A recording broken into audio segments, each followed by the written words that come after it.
It's time to play. It's time to play the fucking game. It's time to play the goddamn game. All right, let's get this game started. It's time to step into the arena. But before we get it started, I do want to have a special shout out to our newest listener, Craig Robinson. Craig Robinson, you know him from The Office. He is a confirmed listener because when I arrived at the Comedy Store last night, Shane came up to me promptly and said, I was sitting in the back, I looked at Craig Robinson, and I said, you should listen to our podcast. Apparently, Shane told him the name of our podcast. Once again, famous, successful, busy guy, Craig Robinson. Shane is telling him to listen to our podcast with an average of 50 viewers max.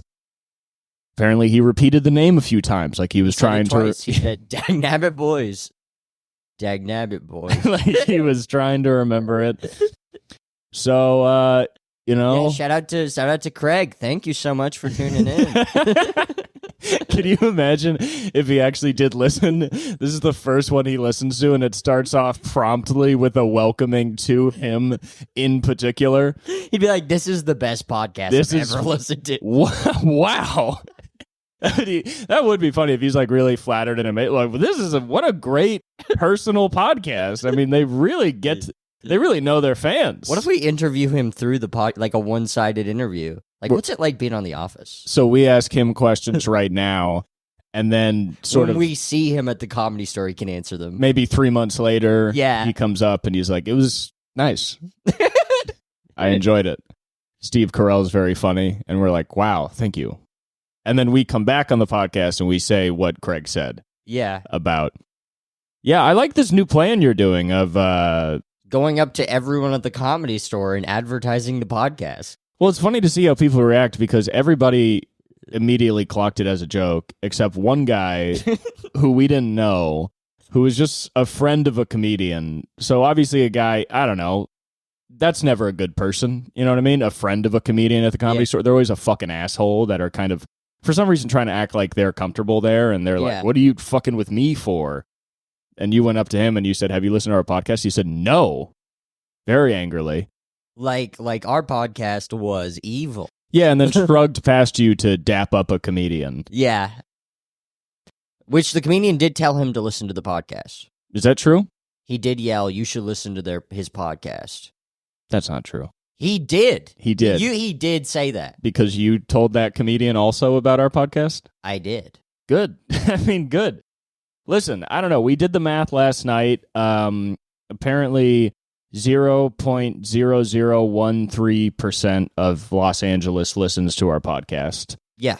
So we have a combined total. Is that even more than zero? And it's actually less because I combined all of our listens, and not all of those listens are in Los Angeles. I'd say probably 40 out of the 50 are probably in Los Angeles. They're probably people we know or tangentially know. And then the other 10 are... my fans. Or maybe, people... that know me personally. In Tennessee. Yeah. There have been listens in Japan, which may just be my friend when he was in Japan. I don't know how those analytics work, but my friend has been to Japan recently.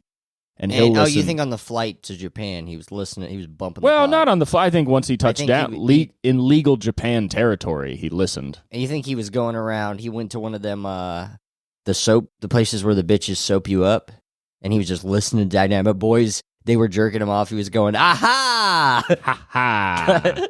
This is just like home. A little foreign stuff, a little stuff from home to make me feel good. Yeah, I mean, I'd like to... I think if you left America and you listened to our podcast, it would be a good way to ground you back in the American psyche. Yeah, you could be like, damn, I forgot. Americans are really annoying. Suck. I think there's an American folksiness to what we do. Oh yeah, for sure. Ways. I'm a folk artist. A lot of people have said that about me. I think in separate ways we're both very American guys. I don't really think our dispositions make a lot of sense. I did a show for Finnish people. And then I realized during my set, if you're not American, you don't understand any of this. Yeah. You don't know what the South is. No. They're like, what? No, because also we as Americans forget that, like, in Europe... We don't revolve around the world. Well, that, and also we don't recognize how large our country is. Where, like, there are obviously very different parts of like northern and southern Italy are very different. There are different parts of France. There are, populous centers and urban and rural places. But we don't realize that in America, it's like our country's like the size of Western Europe. You know what I mean? Like we're huge. So like, yeah. So like that's what's up. It is. Yeah, it is what's up. And we do snap and it is what's up.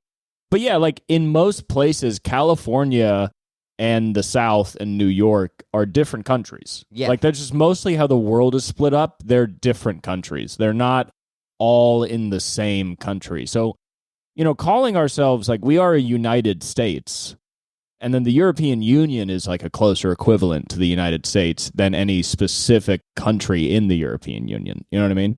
Mm. So it's like, it's kind of like we're practically like you talking about like, or I guess me talking about the South is kind of the same as like a French guy talking about Ukraine, where it's like, it's that different. It's like that far away, except we, of course, have this communal bonding because we are technically in the same country. So it's like this weird difference and similarity. When I talk to you sometimes, I'm like, are we even from the same planet?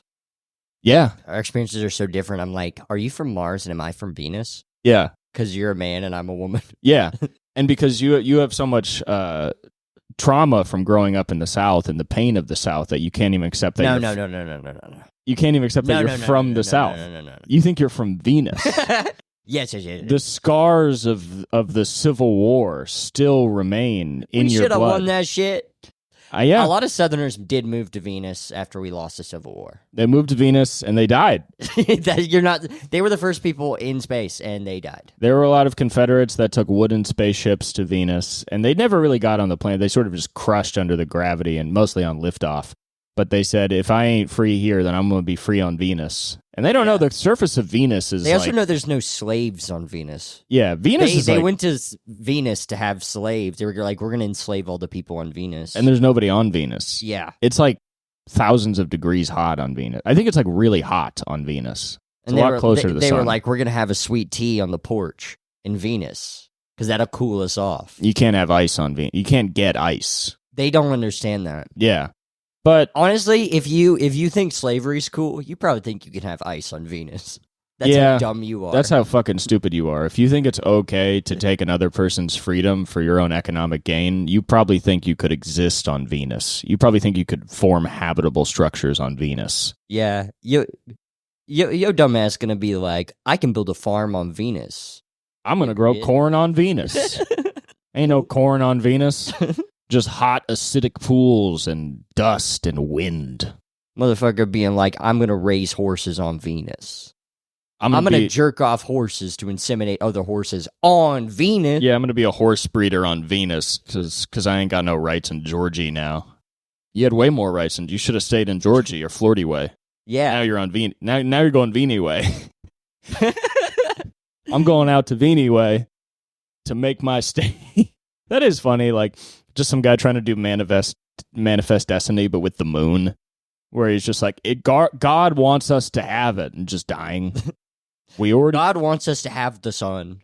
There's Native Americans there up on the moon, and it's our place. We deserve to be there. Yeah, but that's the kind of American folks that we bring. I feel like it'd be crazy though if America conquered the entire world, that there'd be Native Americans everywhere. And they'd be doing really bad. What's the math on that? If we conquered the entire world, and we butchered a bunch of the Native Americans in France, which is now called America's Presents France. So are you just referring to any indigenous people as Native Americans? Yes. Yeah, okay. It's a good because we took over the entire world. That's a good American perspective. Yeah, okay. So the minute we take over France, everybody who was in France before is automatically a Native American, the same as the Cherokee. Yes. A guy living in Paris. Sorry. It would now be referred to as Paris directed by United States of America. We'd call it Oklahoma. Yeah. We would give it a Native American. Oklahoma Junior. We would call it Chakanisa. We'd give it a respectful Native American. We would name it after the chief that we conquered. It would be called Marconi Way. Yeah, that's very respectful. Which is crazy because America did scalp him and and brutally torture him to death. But, we made up for it. We named the country after him. It would the state of America. It really would lower our international standing if we scalped Emmanuel Macron. If we invaded France, that would be crazy. A bunch of cowboys showed up in Paris. Just like in the midst of the conflict with Israel-Palestine, with, the war in Ukraine, with, the Chinese detention centers, that we invaded France and like not even conquered the whole thing, but kind of in an old-timey way, like killed their leader. And then we were like, where the saloon at? Yeah. We're trying to drink at the saloon. Yeah. That would be funny if we just run it back just 400 years. Because if you just kill the president of France, you don't own France. It's not, I don't think that's how that works. There's still an entire government that you would have to overtake. But we just kill Emmanuel Macron and we're like, we've done it. We've killed your king. We don't have a king. We have a whole parliamentary system. And we're like, no. And they're like, explain this. And you're just holding his scalp. Yeah. I'm pretty sure we own France now. Anyway, y'all some slaves. Anyway, we growing corn here. All y'all eating baguettes need to shut the fuck up. We're breaking up all these brick roads that you have built. We're turning it into plantations full of French people. Oh, God, that'd be so terrible if the French were enslaved. They would be the worst slave. They would be, we'd have to deal with, their blues. Yeah. It wouldn't be good. All their blues would just be about how, they're too busy to fuck 6-year-olds. Yeah. So many parts of American culture have come out of, defining the humanity in the face of adversity that we're subjected to by, Africans brought here. And the French just wouldn't do any of that. They would just be like, I'm working on the railroad. It would just be terrible. It wouldn't be good at all. We wouldn't have any music or good food or also, culture. They'd be too fucking horny to, probably do the work we need them to do. Yeah, you'd go into the French slave house and they would all just be having an orgy. They'd be fist fucking each other. Yeah, and you'd be like, we need to harvest the crops. And they'd be like... You try to whip them and then they'd be coming and shit. It'd be so hard to have a whole slave house full of just pedophiles. That's why you can't enslave the French. You're like, Jesus Christ, all these guys are pedophiles. We tried to put Roman Polanski here and they made him the king. Maybe it would... You kill Marcone and they make Roman Polanski and Woody Allen the kings. Yeah, maybe it would, fix existing racism in America if we enslaved French people, and then all the white people in America were like, oh, God.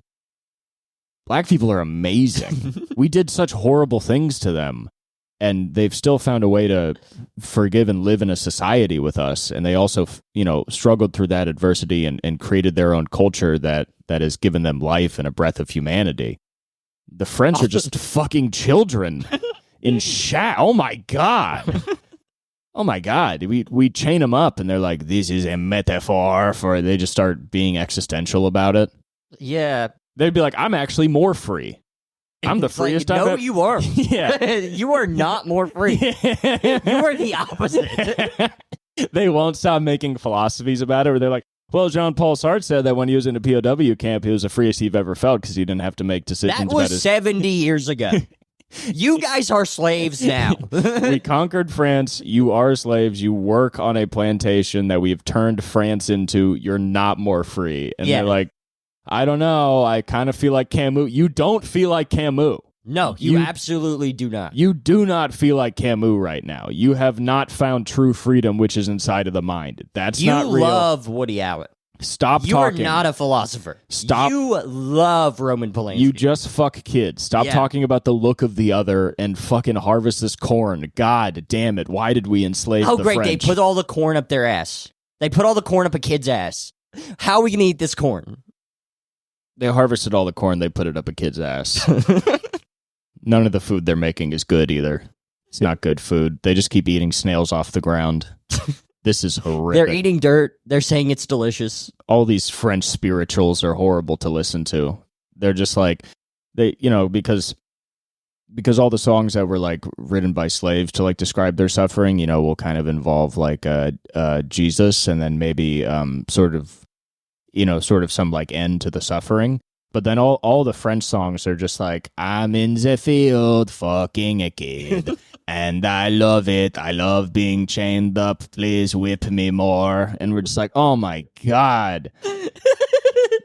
Oh my God. We've been whipping this guy trying to tell him his new name for 5 days, and he just keeps saying that he's actually the most free. This is so annoying. He keeps saying his name is Jean-Paul Sartre II. God, these guys suck. Let's go enslave Germans. Yeah. All right. Yeah, we need to talk about enslaving the other European countries. Well, Germans are known as being very efficient. They also carry a massive amount of guilt. So I think if you were to enslave any European country, it literally almost has to be the Germans, just because they did commit the Holocaust. Okay. And if you commit one of the worst acts of atrocity in like human existence, then you are kind of first on the chopping block to getting enslaved. And once again, they're also known as being very efficient. So it's like, okay, you guys are guilty and you're known as like working really hard. Yeah. So we have to enslave you. All right. We just have to. And we enslave them to make like the greatest cars in the world. Okay. I feel like over a 5-year period, the entire world could maybe get used to Germany being turned into the largest slave plantation area in the entire world. That's all it is. And they just make cars, and maybe they make... And we call it New Detroit. It's called New Detroit. Every single current German citizen becomes a slave to the American government, the United States of America. And all they do is make good cars, and they make waffles, and they just shut the fuck up. Yeah, and they smile, and they take it. They smile, and they take it. We send them over to Gaza to rebuild that. They just get used for stuff. Oh, yeah. Kind of the way North Korea will like send out its people to build stuff in other countries, pretty much as slaves. We, as like the United Nations, the European Union, even the BRICS economic, for every major alliance in NATO comes together to enslave Germany. And to just be like, maybe we just need this. Yeah. We get industry out of... I mean, I've always said, we should do that to Spain, too. Because they were... Spain or Portugal, they were they were the largest importers of slaves at a certain point. And they've also done nothing else in history. So Germany invented a bunch of like biological warfare and shit. So we start using German citizens to like, we're just dropping them on the Iron Dome to see, like, maybe it'll break it. We're using German citizens as bombs? Yeah. Yeah. Do you think the Iron Dome is a real dome? No. It would be funny if it was. That would be funny if Israel was like, we're a completely free country. There's a big old dome. Yeah. And it's like, I don't know. Drop it all. I mean, I guess that's the metaphor. That is actually the truth. It's just without the actual dome. But it would be funny if it was a fully enclosed country. And they were like, no, we should definitely be here. We have to be. We dropped that shit. We dropped the bombs. Oh, shit. They destroyed the metaphor. Yeah. We do sort of a Dresden situation, except we take current residents of Dresden, strap them into planes, and then we drop them, and they just fall on Israeli settlements in the West Bank. The whole time they're like, why do you need to have people here? You just have bombs strapped to us. You think we could end the occupation of the West Bank if we just dropped like 2 million German citizens? Like, do you think those illegal Israeli settlers would still want to live in the West Bank if like 10 bodies a day were just dropping on like the tents and RVs they set up over there? I bet they'd feel a lot more safe if like all of the Germans were dead. They'd probably get scared if Nazis were just falling out of the sky, though. Yeah. Like, you set up a Jewish nation after the Holocaust, and then all of a sudden a bunch of Nazis are just dropping out of the sky. Yeah. No, they probably wouldn't be that scared. They'd be probably trying to ask them advice on how to deal with the Palestinians before they splat. Yeah. I mean, Germany's a big supporter of Israel now. They just sort of feel like they can't not be. Which is very funny, that they're like trying to overcorrect. Yeah. They're like, no, it's really good. And it's like, yeah, but what they're doing is bad. And they're like, we're not allowed to say that. Yeah. We're literally, like, I think like people are kind of giving Germany shit for that. But at the same time, like... You think Germany's ever just going to come out and be like, we're sorry. We're sorry. We created that shit. We started Israel. Sorry. Yeah, they like can and can't. You know what I mean? Yeah. Where they have to apologize for the Holocaust, but they can't also be like, and it also seems like that prompted the hastily creation of a state that's born on a fallacy of a land with no people for a people with no land. It kind of seems like if we didn't do that, this might have not happened. But then again, they could blame Britain and the Allies or whatever in World War I for carving up the Middle East, because that's kind of where it all started. So they'd be like, it's actually Britain's fault, and they gave us that Treaty of Versailles or whatever, which fucked us over and made us poor, and that's why Hitler rose up. So they could kind of get out of it. They could find a way out of it. They could be like, no. We found this loophole in history. I mean, it's hard to escape Britain. I saw a map the other day that said every 6 days a country celebrates its independence from Britain. That's hilarious. It's the most widely celebrated holiday. Maybe we should enslave Britain. Yeah, nobody would have an issue with that. Yeah. I mean, they're one of the weakest European countries now because... I feel like everyone in Britain, like every time I see a motherfucker from Britain, they're fucking fat as fuck. I feel like people talk shit about America, but motherfuckers from London... Yeah, they have some fat, ugly motherfuckers over there. Like, impressively fat and ugly. It's also like... Can I bum us in? It's also like, what are they getting fat on? Yeah, they're just eating fucking... What is that? The cakes they have? They always eat those like little pot pies that they smother in gravy. It's like a beef pie, and they smother it in gravy, and then they eat it with like the most runny spinach side. Everything about their culture is fucking stupid. Yeah, I mean, it's really... Their comedy sucks, except for like 3, but then all the ones that are good are like, yeah, we saw Seinfeld, and that shit was funny, so we were like, what if we made Twisted Seinfeld? Yeah. Fucked up people. It's like truly a hard culture to defend. Because like America's like obviously one of the most, like, you can make the argument that it's like the most evil state that's ever existed, the United States of America. Like, it's like, especially even now with how it's just obviously a fascist state and like the imperial shit we've done, the way we've fucked up other countries. But like, we also have like the best movies and really interesting food and the best comedy. And some of the best musics have come out of here, like jazz and blues. One of the best podcasts of all time. Obviously, shout out Black people for jazz and blues. Shout out Black. All right. It's time. It's that time of the podcast. Shout out Black people. All right, I'll shout out Black people for All Star Jazz and Blues. What do you want to shout them out? Fucking making my life great. Okay, how so? That's a wonderful answer. Yeah. Fucking making me smile when I wake up in the morning. Like the black friends you have, they make you very happy? They do. Or just the existence of black people? My black friends, I mean, I don't want to shout out all 2 of you, man. That's awesome. It is funny how many black friends I had in Tennessee, and now in California, I know like 5 black people. Yeah, well, you moved to one of the most racist cities in America, Los Angeles. I mean, America's like, Los Angeles is like a good microcosm of America where it's like, no, everything's fine, but there's this like history of redlining, and it's like sneakily such an awful, racist, horrible place. It's just not always on the surface. It is, but you got to look at it, But yeah, I mean, shout out black people for doing cool things to cars. Yeah. They've always done cooler things to cars. Shout out to Mexicans for also doing cool shit to cars. Yep. Shout out to Mexicans and black people together for making cool T-shirts. Yeah. A lot of cool T-shirts coming out of both of those communities. Shout out to black people for telling me what sort of shoes I should wear and telling me when I picked the right shoes. Yes. Shout out black people and once again also Mexicans for cooking good food outside. Okay. For cooking large amounts of good food outside. Yeah. I always like that. Maybe it's a cookout. Maybe it's some carnitas. Maybe it's an asada. But definitely shout out to that. Keep doing it, I think. Shout out to black people for being the only actual poets alive. Is that true? I mean, rap. The only living poets? Yeah, I mean, I gotta say... The only, like, mainstream poets in all of society. Yeah, white poetry has really taken... probably the biggest dive of any industry ever.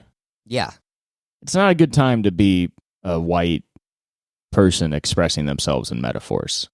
Yeah. Nobody really wants to hear it. Understandably. I don't think you can enslave an entire group of people and then be like, here's how I feel. I feel like you can. Can I tell you how I feel? I feel like you can, but you need to just be like, wah ha ha ha. Oh, okay. So you just like evil white poetry. Yeah.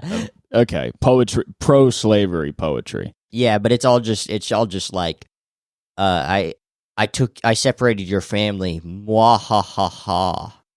Yeah, poetry's in a tough place right now, I feel like. Imagine French auctions. Like French slave auctions. Going... They're paying the what? people. They're paying people to take them. Please take this French guy. The French he will not stop smelling my daughter. He's like flexing his like small muscles. This next slave is a pedophile, just like the last one. He is the smartest man in all of France. Does anyone want a pedophile? He is a master of metaphysics, which is a fake thing. It is a thing that is fake, that can be largely ignored, and he is a pedophile. He deals in the realm of ideas and ignores material aspects to make his claims, and he also fucks kids. Do you want him? Going once. You may bid one shoe. You have paid $3 imaginary dollars. Okay. They're betting in fake money. $4 imaginary dollars for the pedophile slave. Can I get 5 fake metaphysical dollars for the metaphysical? Can I get 1 look of the other for the metaphysical slave? Okay. Can I get the inherent? Every French slave would just be trying to be like, I'm the thinker. I'll go out in the fields, but I'll wander around and fucking think. Yeah, the French slaves would always be coming up to you being like, I wrote an essay on the field, and you're like, get back in there. God damn it. Stop writing. Stop wasting our paper. Jesus. Who gave you our paper? Jesus Christ. Stop saying that the field is like a child's butthole and you're going to till it for pleasure or some shit. You need to stop. They are writing erotica in the dirt. They are writing child erotica in the dirt. And also drawing the Eiffel Tower. Just a defeated field hand, or just the guy on the horse that like always hits the slaves. He's just defeated. He's like, these guys are absolutely impossible to deal with. This is the worst. They think everything bad is good. Literally everything we're doing that's bad, they keep saying it's actually, I don't fucking get it. I don't know. They keep saying it's true beauty is in it. He's like, I don't understand. He's talking. Who is Jean Genet? He's talking to the slave master. He's like, I don't know. They like it. I don't know what to tell you. Like, they think it's awesome, I guess. I think we just got to let these guys go, because if we let them go, they'll be unhappy? They keep saying the hot box is the closest mortal man will get to heaven. We left a guy in there for 4 days. He just jacked off. We tried burying somebody up to their neck in dirt and covering them with honey, and he said that's true life. He said all other life is false. He just kept saying it's true life. I don't know. We put Jean-Luc. His whole face got eaten by ants. He said that he's never been more alive than in death. We put Jean-Luc in the hot box, came back 3 days later. He had like a kid in there. Apparently he'd been fucking a kid in the hot box for 5 days. I don't know where they keep getting all these kids from. They're fucking their own kids. They're making kids. They're all men. All these men are having babies out of their asses just to fuck them. I guess they evolved so men can have kids, just so French people have kids to fuck. They evolved the ability to shit a kid out of their ass just to fuck it in the ass. God just called me the other day to apologize for having to deal with all this. They keep saying that when they get whipped, it's true introspection. I don't know. I don't want to do this anymore. A guy tried writing an essay on his back with blood. And it wasn't good. It made no sense. They keep saying that the field is the salon of ideas. I don't know what that means, but they're like talking to each other all the time. And it's not about anything good. I don't know. They're not finding God either. They are disavowing God at all, which is they're going into the field and saying, in a world without God, you have to find your own. They keep comparing this to Sisyphus, and they keep saying that Sisyphus was the original Frenchman. They keep going into the church we built for them and worshiping themselves. This is absolutely ridiculous. Most people in this kind of hardship look to a greater power, but they say that the greatest power is within man's own will. So I don't know. I don't know. They're absolutely overconfident, I'll tell you that much. These are some of the most confident slaves I've ever run into. Hemingway's here?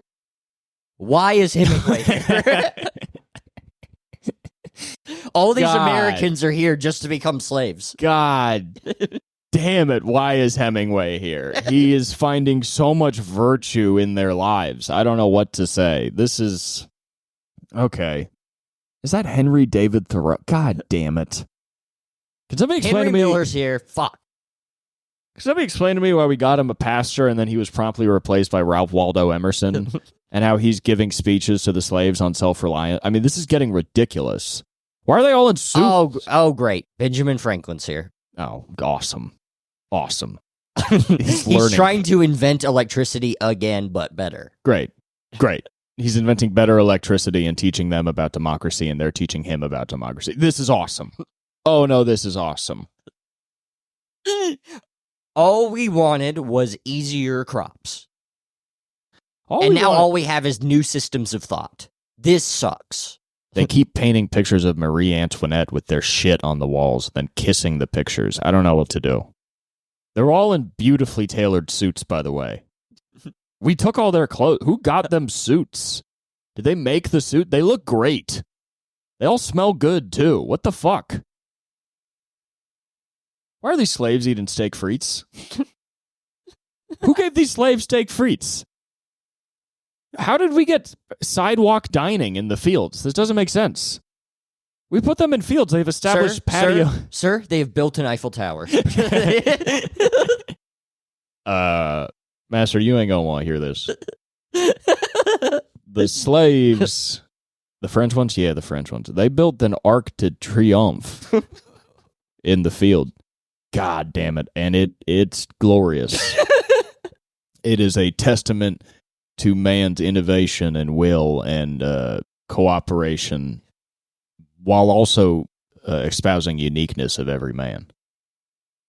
So this ain't good. All of our crops are dying. The crops are dead, by the way. I mean, they haven't even been touched. I don't think they've done a single thing since they've been here except espouse ideas of democracy and self-reliance. And build massive architectural delights. I mean, Master, I'm going to be honest with you. In terms of corn, we got nothing. But if you go outside, there are some of the most beautiful architectural feats you will ever see. I mean, all we gave them was dirt and corn seed, and they made the Champs-Élysées. I don't know if you know what that is, but it is a beautiful thoroughfare. Oh, great. There's a museum in the middle of the field. There's a museum to corn, of which all is dead. Yeah, I don't know what to tell you, but... They have a bunch of dead corn in the museum. Yeah, I don't know what to tell you, but they got real postmodern out there, and they seem to be worshiping the corn and worshiping the material. I don't know. They're saying something about how when all your freedom is gone, the only thing that exists is your own ideas and the tools and objects in front of you, and so you sort of grow to combine those two things into some sort of religion. They call it the religion of life. And apparently they're more free than they've ever felt. So, I mean, to say it backfired is, I mean, that's to say the least. We've done the opposite of make money. They've found a way. They've destroyed the concept of capital. Master? There's a bunch of leftist slaves out there. Master, I got bad news. We've started a commune. We seem to have started a bit of a Marxist-based commune where they are instead just working together to find common ground as brothers. They're saying they found the greatest freedom man can ever know, which is cooperation and individuality, coinciding with each other to create free men born into a free world. Master, I got bad news. We created a free world. Men are no longer subject to the wills of the economy and the market. The market no longer controls a man's thoughts, desires, wants, and needs, but rather his own safety and security has become the precedent of life. But I got good news. Nobody listens to the motherfucking French. But yeah, I mean, good news is ain't nobody gonna listen to these guys. Everybody hates these guys, actually. I'd probably kick them off the land. I will tell you, the land is ruined because they kept shitting on it. They kept shitting on it. And burying kids. they buried a lot of kids covered in poop. That they did. You cannot grow corn on shit-covered child corpses. Listen, I mean, in the one sense, it is a testament to Marxist ideology and the ability for men to transcend nature and then furthermore the current economy and to get back to a middle ground of cooperation, peace, and understanding, all in the name of finding stability. On the other hand, they are fucking children. And killing them and cheating on them. I'm in a weird place right now where I'm thinking the only way to actually have a successful commune is also to allow pedophilia, which is... They're kind of starting to turn me... I got to get out of these fields, man. They're starting to make me think a lot. You ever seen those Bugs Bunny cartoons where he's hungry, so he sees a guy as a steak or a chicken? That's how I've been seeing my daughter. So I got to get out of these fields. I got to get out of these fields. My daughter looks like a big old chicken. And you know how I love to fuck chickens. I'm starting to lick my lips. Start thinking about democracy and pedophilia too much. Been hanging around these French boys too much. Also, I don't know, we gave them those uniforms, but they just turned them into mime outfits, because I guess the stripes were close enough. So they're doing a lot of mime out. They're doing a lot of, Master, they're doing experimental theater in the fields right now. Also, why is Jerry Lewis here? Jerry Lewis and Hemingway are writing a book together now. This is going to be the shittiest thing I've ever heard. Oh my God. Man, fuck Jerry Lewis. I don't really know anything about Jerry Lewis. I just know. So apparently, Jerry Lewis is like a lot of directors have said he's like one of the most innovative directors in history. Okay. Like he invented. There's like a type of like cinematography he invented that's like one very widely used. Do you know what it is? No, but I've read this before. But apparently, he's like when it comes to directing, he's like a genius, like a fucking. Oh, I only have really known him as like a performer. I mean, he directs the movies he performs in. Okay, yeah, that makes sense. I mean, which is crazy. Isn't it always crazy when a genius says stuff that's truly disgusting? Like when Jerry Lewis is just like, women can't be funny because periods aren't funny or something. Yeah, they do that. Bleeding isn't funny, so... It is weird when you see a guy like Jerry Lewis where you're like, oh, that's a guy who's like fully embraced like freedom of form and arts and trying to find something within himself as an individual. And I would believe that he'd believe that every individual on earth is capable of that. And then he's like, no, not at all. I actually have you seen bitches? Yeah, I have a very strict set of rules. And I'll tell you one thing. Bitches are not in the rule book, okay? I mean, there's one rule for bitches. Quit cutting your hair so short. I mean, that's like, do you remember that? I don't know, it's like some HBO show where Hillary Clinton and Natalie Palamides, who's an LA clown, like live performer. Natalie Palamides is in the field. And they love her. And okay, I don't know how the field is swarmed with clowning at the moment. They aren't picking the corn. But you saw that there's video, right? Right? There's a bunch of girls from whose dads are CEOs doing clowning in the fields. Did you see that video, though, where it's like her and literally Hillary Clinton, and they're talking to a French clown in France, and this guy is like, he's very old, and I guess he's known as like one of the fathers of clowning and I guess modern clowning, and they're talking to him. Marcel something? Probably. I'm sure his name is Marcel. It has to be. And Jean-Paul or Marcel. And that's the French name. Those are the only French names. And they're talking to him because I guess it's something about like, it was part of Hillary Clinton's campaign.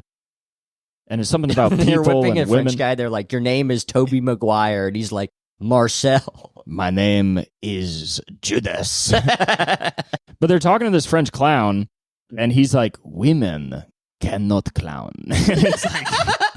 It's like crazy because I think they obviously did not expect him to say that, but it's like this young clown who's a woman, and then obviously Hillary Clinton, and then this old clown who's like known as a father of clowning, and he's just like, yeah, women can't do it, and they just have to be nice to him, which sucks because I guess it's during Hillary Clinton's campaign, so I guess they can't be like, well, fuck you, but then they just sort of have to like agree with him, which is weird because I don't think they do, you know. I mean, Hillary doesn't believe anything. Yeah, they flew to France just to literally get clowned. Like, they flew to France and the clown was like, you are a clown? Well, you played yourself? You are not. Like, that's like, yeah, she's like a... Clowning is freedom and women have no freedom? It's ridiculous. I mean, she's like a career performer. You know, she makes money off it. It's like her whole career, and then she flies to France. She does. Her most famous thing is she does dress like a man. So maybe that is what inspired that. That is why you dress like a guy, because the guys are cool. That is kind of what's annoying about the French is they have like, you know, they're very like in the realm of ideas and act like they're very smart and subtle. But there's a real, especially with like French men, I feel like all their philosophies do kind of boil down to like, and dudes are the coolest. And the guys are very cool. We are the coolest, and we like to fuck and get pussy, and that is. They're like men are cool, and Islam is lame. Islam is very bad. Women, they cannot think because they have to worry about their panties getting too covered in blood. So the only people that should exist are white men. But I'm very smart and subtle. It's like you're not. You just talk. This is just like a roundabout way of being a racist. The most like famous French intellectual now is Welbeck, who that is basically his whole thing. Is just talking about how the sexual revolution is bad because it gave women too much choice. Yeah, I mean that's the thing is these guys act like they're so smart, and then they're like the bitches. They do not fuck me. They do not fuck me. Maybe they should be in the kitchen and give me pussy while I think about things. You need to give me pussy so I can think about the bee. And you need to work. It's so you can fund me thinking. It is very annoying. I go to cafe and buy hooker. I mean, we've talked about like I'm so bad at accents. It's crazy. So am I. We talked about the issues with Jean-Paul Sartre, where he's like talking about like the nature of being, and then somebody would be like, yeah, but you understand that like you are like a white guy and you live in a patriarchy, and he's just sort of like, that does not matter. It's like, okay, well, he's also was just like, he was the bourgeoisie. Yeah. You didn't read the second half of Existentialism as Humanism, right? The Q&A? Yeah. I think I did. That part is awesome. I think I hadn't a while ago, but then we talked about it. That part rules so hard. He gets just alpha'd. Yeah, I mean, that's the issue with... It's very much like from like a feudalistic era way of speaking. Yeah. Like him going to the highest... Like, it's still the belief in a better class of people. But now he just feels like it's more justified because he's like, well, I went to the best schools and I did the best things. So I've actually proven myself. I'm not like the kings who just say they're divined by God. I actually proved myself. And it's like, he went to college and then he went to a POW camp, which he calls double college. Yeah. It's like to even be in those colleges, though, you had to be born into a select class. So it's like that feudalistic structure of the I like how they talk about the difference between Camus and Sartre in the intro, that Camus was like a working class guy from fucking Algiers. Yeah. From like North Africa, right? Yeah, and fucking Sartre is just a buster. Yeah, I mean, I like... And they also say Camus has a lot of conflicting ideas, and it's like, yeah, if you weren't properly educated, you're going to have conflicting ideas. Well, it's also easy to have coherent ideas when you're born into a stable class. I have so many ideas that are just they completely conflict with each other. Yeah, but I almost feel like that's the only way to have an actually coherent thought. I feel like a lot of people... for it to be conflicting. I feel like a lot of people don't understand that you can believe two things that conflict with each other. Yeah, I mean, you look at life long enough, and it's like, obviously, everything exists in a gray area. And even that is too stable of a statement, where nothing exists really in any area. Everything's just sort of constantly in a transitory stage. So it's like you can grasp onto things when you're in like a rich, high castle, because things don't change. You're born into a nice place, you're never going to be poor, you have credentials, you have esteem. Why so many French people are just like, shit is cool. I love to eat the shit. Because they just don't... They have to, their thoughts, because they grew up in like a nice fucking bourgeoisie household, their thoughts just have to be like, all right, a challenging thought would be like, if you freeze a shit and put it up your ass, you get to shit again? Yeah, that's kind of why I love like American thought, because it's like, we do obviously have a horrific like elite class that makes a lot of their own dumb rules, but like everybody below that is like still being fucked some way. Yeah. Because you're living in like such an aggressively capitalistic system that requires people to suffer to make more workers. So, like, pretty much everybody except, like, the people at the very, very top are on some spectrum of the same exact system. You know what I mean? Where it's like, you have a guy who's really poor having to work 3 jobs. You also have a guy who's, like, high up in an office, but he's still not the CEO and he's still not in charge. So it's like he's at the very most luxury part, but I think it's the same spectrum of like lack of freedom of choice, working for somebody else, being a number, not mattering for anything other than quotas and money. And so it's like, I think like we can have very smart people, but it's very hard for, I think, an American to escape like materialism, like the material aspects of life. Somebody was making an argument on Twitter, I thought was interesting, that it's very confusing for some people from other countries to understand American capitalism because, like, people in America that would be considered blue collar working class, they would like it would be considered like a working class thing to have a farm. And it's like that's not true. That's like. Because if you have a farm, you're like, in control. Like, you have capital. Yeah. And it's like there's a weird way Americans perceive the class difference, I feel like, that's like just not based in Marxist theory, you know? Of like, class is not about how much money you have. It's about your relationship to the production, the means of production. Yeah.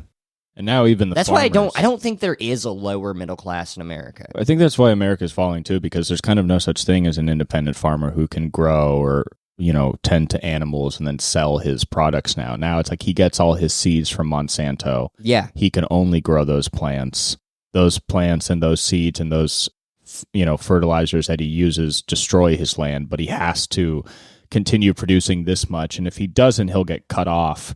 So it's like, you can't even just grow your own stuff. It's like to even be a farmer, you have to work within this system, and this system has expectations. And so now you're part of the same spectrum of this. So it's like and this is like, that's like something that happens to so many industries in America where it used to be a way to be your own person. But now a larger company has overshadowed that.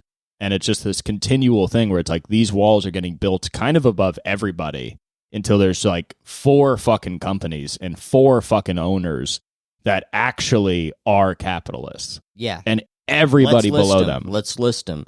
Time Warner, Disney, you know, let's list all the big companies. Well, you got the oil companies. Yeah. You have I do want to point out, you mentioned Monsanto. We are given seeds by Monsanto to plant in your apartment. We do not have viable places to plant them, but they have a desire for us to grow corn in your apartment. Yeah, I don't know how it happened. I mean, I wasn't even an owner of this apartment. I was a renter. So once again, didn't even really have my own thing to begin with. But I guess my apartment was bought by Monsanto, and my rent was lowered. But the problem is I have to pay the difference and a lot more in a production of corn. And they keep referring to my apartment as an acre. Yes. It's a studio apartment. It's nowhere near. They've referred to this entire building as a serfdom. Yeah, so apparently I'm a serf of some kind. Yes. Which I guess was in the leasing agreement that this could happen. There's a little thing in the bottom that you may become a serf. And I did read it, and I was like, that's never going to happen. And it's happened. So it happened 2 weeks after you moved in. Yeah, some guys came in a couple days ago. They tore up half my floor. You can't see it on the podcast, but half my floor is now soil. And I'm my really shoes busy. Are covered. But I have to, I guess, tend to this land and try and raise enough crops by harvest time. Otherwise, I'm going to be kicked out, I guess, off my land, even if I pay the rent. So, I don't know. I mean, but it's like, I feel bad for Monsanto because they are just trying to make a profit, you know? Yeah. And it's like, you know, if they don't make a profit, like, well, here's the problem with these corporations. They make a profit, and then all the money comes down to us, you know? Like, it comes to us, and that's just how, you know, it works. Well, this is like what happened in my last apartment. In my last apartment, some big man from the city with a suitcase and a suit came by, and he said, we'll buy your house, and you still get to live on your land. And I said, well, that sounds like a pretty deal to me. Yeah. Then all of a sudden, I got to pay rent to this big city man, and I can't make enough money to pay rent, so I had to move to the city. You told me it was a tobacco company. Yeah. They said that they noticed that there's like, this is the whole area around the apartment was a great place to build tobacco. Yeah. Or farm tobacco. And Yeah, which I'd been doing for a while, but they said they'd buy my house from me and I'd get to stay on the land and keep They said farming they were my going to crops. give you $15 for it. They gave me $15 whole for it, which, I mean, that went out quick with They the called rent it I the got California purchase. Yeah, so I had to take my roommates Sam and AJ and move them into a house into the city, and I thought Sam and AJ would be able to go to school, but they got to work at the factory too. Yes. Just to help pay the rent, and you got to pay for the water, and you got to pay for the food, and so and they mentioned that there was going to be housing, but they just built these like really small like buildings where like hundreds of guys live inside of them. Yeah. And there's fights every single day. There's fights every single day. It's very rough. Yeah, and then a AJ guy tried to steal Sam's bed. Yeah. And, AJ said that this isn't a way to treat people, so he tried to gather up all the workers together to demand more from the bosses, and then they brought the police down, and they just shot him. And now he's dead. I'm starting to feel like the police work more for the guys that own the company than for all of us as people. Because technically, the cops are supposed to look at us all as citizens. That crazy. I mean, LAPD has a long history of working for the people.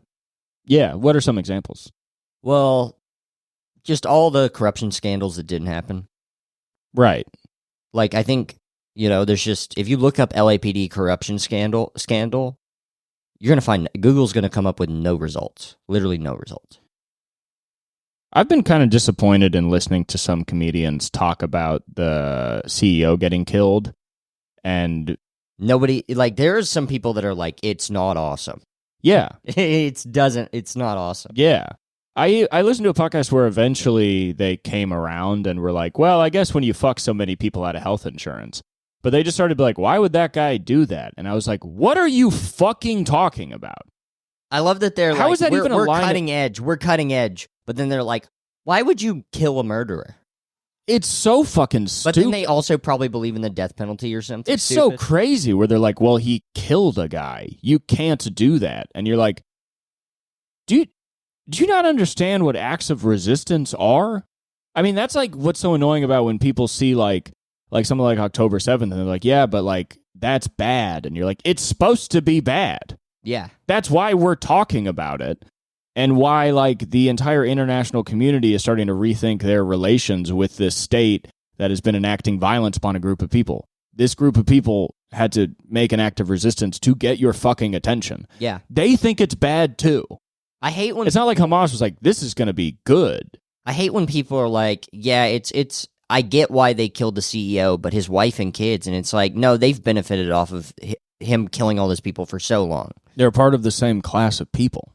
It's like, yeah, it is. I mean, they genuinely, it's like French Revolutionary shit of like, it's kind of fucked up he didn't kill the wife and kids. Like, it's kind of bad that he didn't. Because it's like, oh, so they still exist in this class?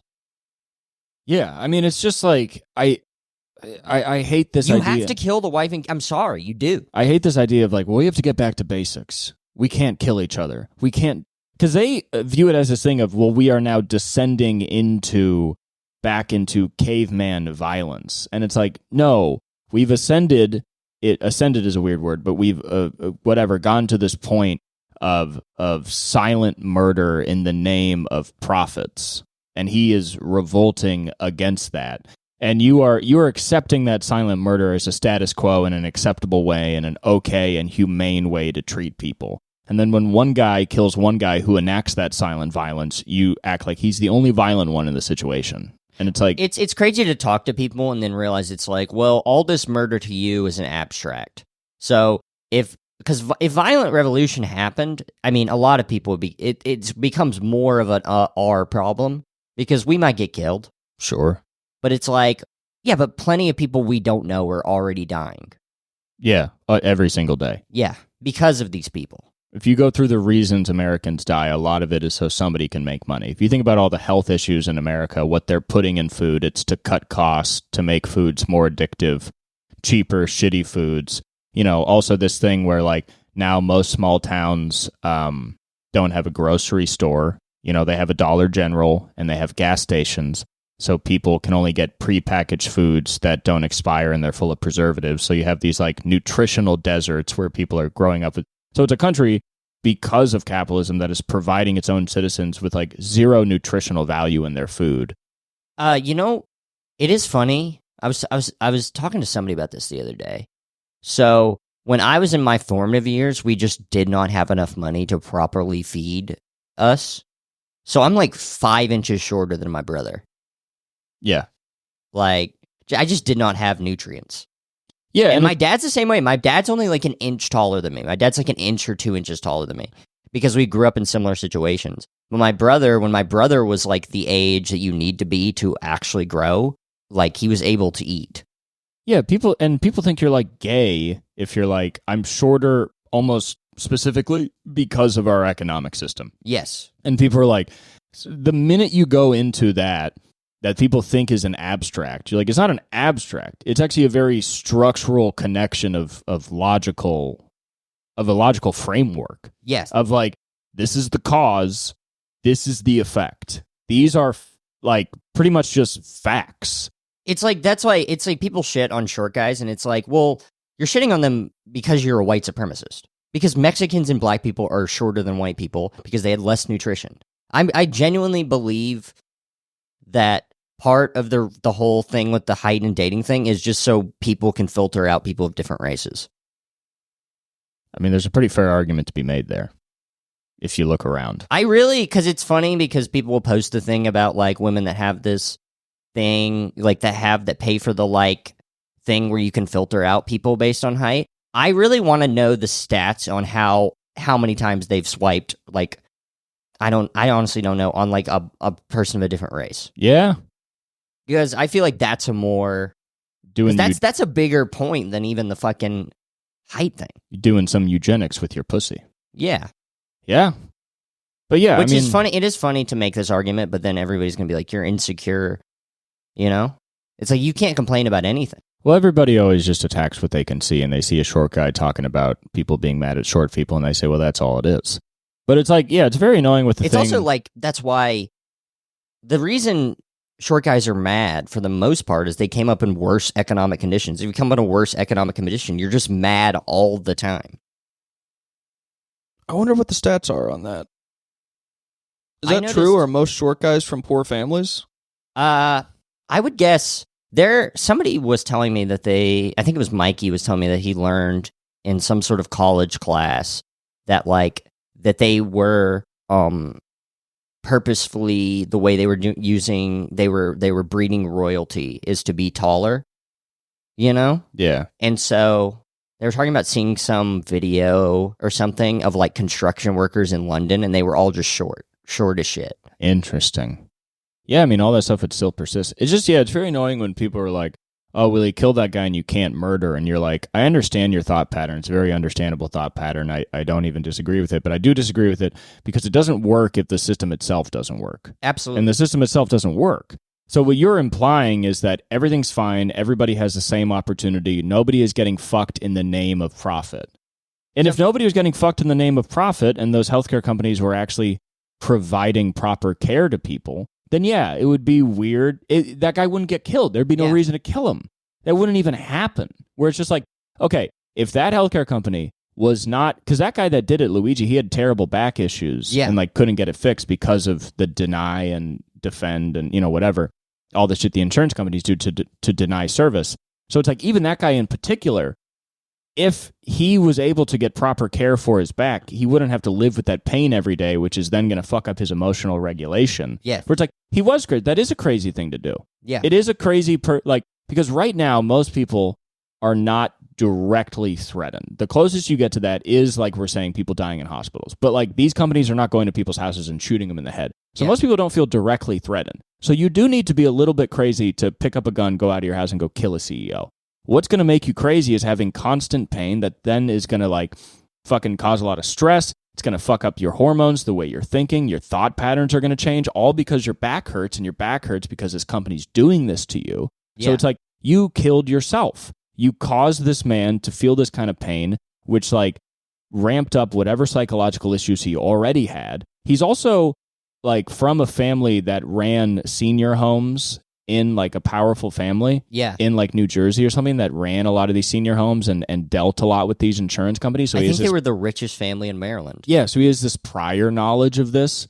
So it's like, okay, you have this guy. He is from an elite class. And all that had to happen was being denied the kind of healthcare that any person deserves, fucking up his mental state, and driving him to this act where it's just like, how are we supposed to sit here and act like the guy that was shot in the head was not in many ways responsible for his own death with his own decisions in business? It's like, why? How can we sit here and not be like Brian whatever played himself? Yeah, he absolutely played himself. It's a business of providing people with care. It's a business related to people. So whatever business decisions you make affect people. If you're affecting those people negatively and then one of those people decides to kill you, it's an unhappy customer. Yeah. I mean, if a restaurant gives bad food and people get sick and they hate the restaurant, nobody's like, well, that's fucked up. You shouldn't leave a bad Yelp review. Yeah. And because people say, well, a Yelp review is different than a murder. And it is, but I think you can kind of go fuck yourself when that bad food is actually killing people. Yeah. You're actually allowing people to die by continuing to give that bad food.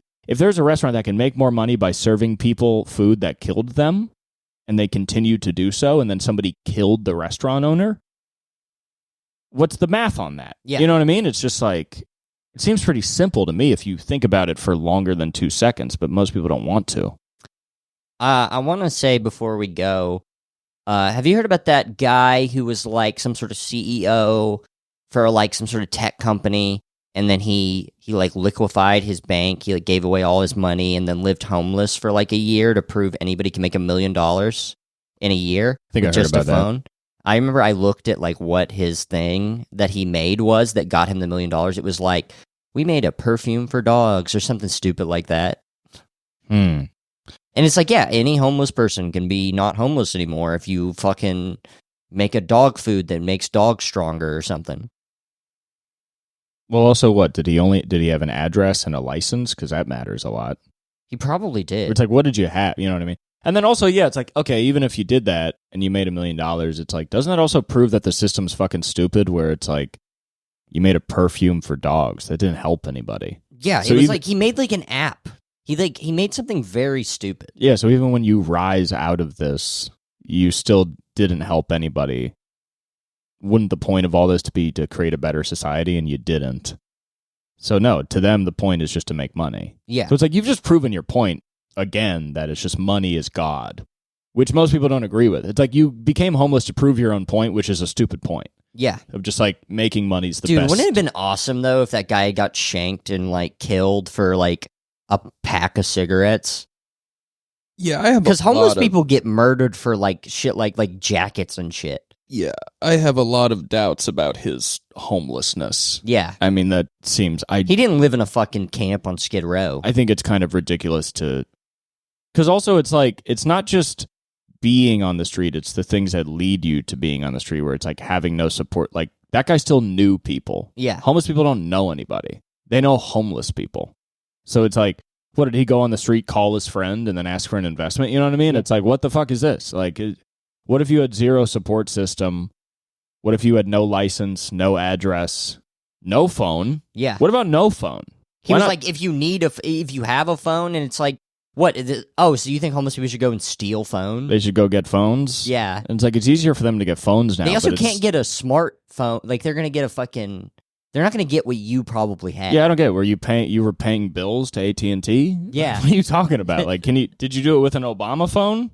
Do it with an Obama phone and nothing else, and then maybe. And also addicted to fentanyl. But even then... Do it addicted to fentanyl. Do it addicted to fentanyl with an Obama phone, no address, no license. You have no support network. You have nowhere to use the bathroom. Okay, so you have to get food today. Uh-oh, you can't pay your phone bill. Uh-oh. That would be really sick, though, if he did that and then just got lost in homelessness and then, like, just couldn't get out of it. And then was like, I need help. And everybody's like, you chose he just to be homeless. He has a sign that's just like, need money for phone. Yeah, it's like, no, you're actually the most hateable homeless guy. You actually had money and then gave it all away to prove being homeless. That would be so awesome if he was just on the streets of LA and because there's like probably 2 or 3 homeless serial killers a year here. Yeah, and he just got killed. Yeah, some guy takes him and cuts his throat and fucks the wound or something. I would love that. There's so many people that should just be... Is this podcast going to be taken down if we say a lot of this stuff? Because I was going to say some people should get killed, but... Well, probably, I wouldn't probably name names. But yeah. Probably doesn't help. Probably doesn't help to name, you know. But, you know. You know who you are. Yeah. If you're listening to this, but remember we at the beginning of the pod where we shouted out Craig Robinson? Yeah. What if he listened to the whole episode? He'd be radicalized. Yeah. Well, we listened to the episode, and then he listens to the episode the next day. Craig Robinson's homeless. He kills the CEO. He becomes homeless out of morality and then kills the CEO. What if our podcast made people homeless? What if our entire fan base was a bunch of homeless guys who couldn't pay for tickets to the shows?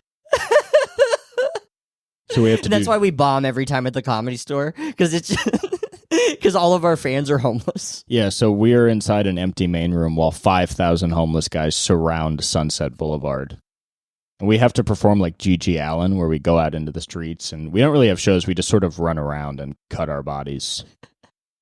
We should do that thing, like, you know, I've talked about those like proletariat literature plays where like they end in like an actual call to arms, and like when they would do the plays in public, they would actually start real workers' riots. That's awesome. You heard about that? Yeah. There's like a thing in Canada, like they perform the play and then it ends with this call to action, and all the guys at the play were workers at like the docks, and they walked outside and it just became an actual workers' riot and protest. We should do that with our comedy shows. Yeah. Where like if we're ever lucky enough to like blow up and do the Forum, we should be like, all right, so we're going to leave here and we're walking to City Hall. Maybe that's the only way things could actually get done, is if like a famous person just became, in the midst of being famous, became like a social revolutionary. Yeah. And not just for looks, like literally incited violence against the elites. I literally fantasize about that sometimes, of like, so here's the thing. I'm going to get a 3 Netflix deal, and then I'm taking down the bourgeoisie. Yeah. Yeah. No, I get it. It's a reasonable thought. You know what I mean? Maybe that's why so many of the most famous comedians are all Republicans, because they would never do something like that. I mean, it's like cool that Kevin Hart did the largest comedy show in the world at the University of Michigan Stadium to like 112,000 people. But it would be way cooler if he got those 112,000 people to march to like the senator's office and just burn it down. You know, that would be awesome. Just find, is that guy from Roger and Me, is that guy still alive? I don't know that. Like, it's the fucking Michael Moore documentary about the guy who like outsourced all the jobs in Flint and like fucked over all the workers, so Flint became like a fucking slum. Oh, I don't know. So yeah, just string him up, put a bullet in his head and to load up his ass. Yeah, like if Fluffy took his sold-out Dodger Stadium and walked to City Hall to demand rights for incarcerated people in the homeless population of Los Angeles, something might get done. I mean, if you get that many people and you just walk up to a fucking mayor's office, you're like... That would be cool if we both got famous and then we had a live Dagnabbit Boys podcast and we get killed. Yeah, we weren't... I was fantasizing the other day about like, because I just have these, if I don't take my meds, I have these like crazy thoughts. Just like, damn, what if I become a revolutionary and then get killed? Yeah. But I'm like smoking a cigarette. Yeah. Well, like, keep taking your meds, because you got to get famous first. Otherwise, you're just going to get killed. Absolutely. Then you're just another guy getting killed. You know what I mean? Yeah. Your power is your This podcast stand-up. is going to age really poorly. This episode's going to age really poorly if either of us become famous and then fucking just fuck off. Get killed in a revolution? No. It's going to age poorly if we're just like, actually, I don't think that. Actually, I just want coke and hookers. Yeah, but I think that's, we'll give them something to... They'll have some justified video essays. About. Yeah, we'll have some justified video essays about how we're corporate chills in the future. Oh, that'll be awesome if fucking, what's his name? What's that guy's name? What's the fucker's name who does all the essays about LA comedians and how they're scum? We can cut this out.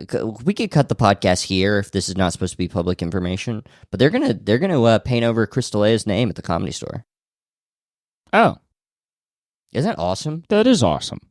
They should have done that a long time ago. I think that was Ryan's idea, and he's the goat for that. Damn. They should, what should they replace the name with? Nelson Mandela? They should write Nelson. They pass Nelson Mandela just so they can put his name up. Dude, we should start doing that. We should start doing honorary passes at the Comedy Store, like a university, where it's like Nelson Mandela, Martin Luther King is passed at the Comedy Store. Malcolm X, Fred Hampton have all become honorary paid regulars at the Hollywood Comedy Store. Not La Jolla. They are still indecisive about it. Hassan Nasrallah, Yahya Ibrahim Hassan Siswar, and several other leaders of the Axis of Resistance have become honorary paid regulars at the world-famous Hollywood Comedy Store. So, imagine Martin Luther King doing Fallouts. He gets the light at 6 minutes. I am not done yet. Martin, you have to get off stage. Martin Luther King walks all the audience. What if you were at the Comedy Store and the guy was like, hey, it's the Comedy Store. You never know who's going to pop in. Ladies and gentlemen, I need to say no more. Give it up for Martin. And then, not an impersonator, the somehow alive Martin Luther King walks on stage and gives a talk about how injustice anywhere is injustice everywhere at like 1 a.m. And then there's some guy in the crowd where he's like, shut the fuck up. Like, he still has drunk hecklers. Do you think Martin Luther King could have gotten his message across in a Fallout? Because the crowd's really tired. They've already paid their... He never performed to a crowd that already paid their checks and saw some of the bad comics they put up at the end and were tired and wanted to go home. Nobody at those speeches wanted to go home. Guys, you could have anybody show up to the Comedy Store. It could be Dave Chappelle, Abraham Lincoln. Keep it going for Abraham Lincoln. Keep going for Abraham Lincoln, y'all. Give it up right now. People are like, that is Abraham Lincoln. Holy shit. How is that Abraham Lincoln? Y'all. All right. So, yeah. Make some noise for Mao Zedong. He comes up and gives a full set in Mandarin. There's like one Chinese guy that gets like really ramped up about it. He gets enlivened. He gets radicalized. All right. We got another pod we got to record, so... We have an exciting pod coming out. We'll probably release that one before. We'll see. Yeah, we'll maybe. see. So I think we should release this next episode before we release this one, because like that one can be like Christmas came early, but this one can be like Christmas came right on time. Christmas came the day after Christmas, y'all. Yeah. All right. Well, Merry Christmas. Merry Christmas, everybody. Suck our dicks. Suck our dicks.